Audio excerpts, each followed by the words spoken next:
भर देला पेट राजा गरिया सुनाई के, भर देला पेट राजा गरिया सुनाई के। चल जाबे नैहर बीरनवा बोलाई के, चल जाबे नैहर बीरनवा बोलाई के।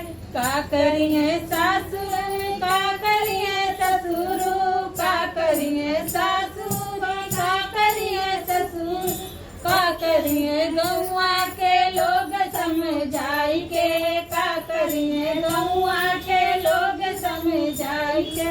चल जाबे नैहर बीरनवा बोलाई के, चल जाबे नैहर बीरनवा बोलाई के।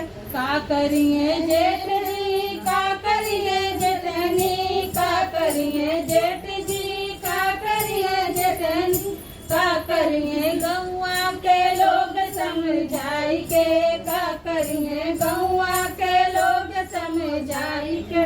भर देला पेट राजा गरिया सुनाई के, भर देला पेट राजा गरिया सुनाई के। चल जाबे नैहर बीरनवा बोलाई के, चल जाबे नैहर बीरनवा बोलाई के। का करिए ननदी